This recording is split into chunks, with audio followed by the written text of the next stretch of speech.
साहिबों, मेरे जैसे मुनाफिकों को मेरे जैसे 1% नऊज़ुबिल्लाह, बाकी 99% के लिए नहीं, अस्तगफिरुल्लाह, मेरे जैसे 1% मुनाफिकों को जब किसी की मदद करनी पड़ जाए या किसी की चैरिटी में कुछ देना पड़ जाए तो उनके दो सवाल होते हैं। पहले एक सवाल तो एक होता है, दूसरे मैं बाद में जिक्र करूँगा कि देखें क्या उसकी मदद करनी चाहिए कि नहीं चाहिए, क्या वो इस काबिल है कि उसकी मदद की जाए। मैं सोचता हूँ यार कि हम ये बात करते हुए सोचते हैं कि वो इस काबिल है नहीं है। खुदा ना खास्ता हम जिस पे यकीन रखते हैं, अगर वो ये बात सोच ले और ये सोचने पर मजबूर हो जाए कि मेरे जैसे लोग जिनके पास अल्लाह का दिया सब कुछ है, क्या इस काबिल हैं, क्या वो डिज़र्व करते हैं। 99% की बात नहीं कर रहा, वो तो सारे वलीउल्लाह है, वो सब डिज़र्व करते हैं।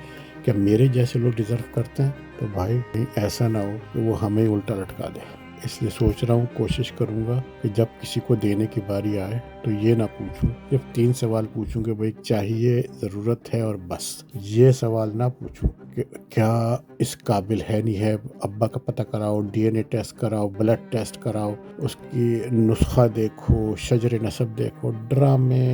ड्रामे तो मेरे जैसे मुनाफिक बहरहाल करते ही हैं। तो बहरहाल ये चीज़। नंबर दूसरी चीज़, एक बड़ी आम सी बात है, अरे इन गरीबों को ज़्यादा दो तो उनका दिमाग ख़राब हो जाता है। तो मुझे ख्याल आता है कि भाई जैसे मेरा दिमाग ख़राब हो गया, मैंने आज तक ये नहीं सोचा कि मैं वो क्यों नहीं हूँ जो सड़क पे भीख मांग रहा हूँ, मेरे बच्चे वो क्यों नहीं हैं जो सड़क पे कचरा चुन रहे हैं, मेरी अम्मा 70 साल की उम्र में किसी के यहाँ बर्तन क्यों नहीं मांज रही। हमें तो भाई हम तो वलीउल्लाह हैं, हमारा तो हक है, अल्लाह ताला ने हमें इसीलिए दिया है कि हम बहुत ही वलीउल्लाह लोग उसके करीब है, इसलिए दिया है। बाकी जो सारे 99%, मेरा ख्याल है 90% आवाम दुनिया की जो है वो गुर्बत के नीचे ज़िंदगी गुजार रही है, वो सब अल्लाह का लाख लाख शुक्र है, वो सब गुनाहगार है और सिर्फ हम अमीर हैं। ड्रामे यार, ये ड्रामों से अपने तंग आ गया हूँ। ये मैं और मेरे कबीले वालों के ड्रामे, आपकी नहीं, अल्लाह मतलब माफ़ करे, आप लोगों के नहीं है। तो मुनाफिकत तेरा ही आसरा है,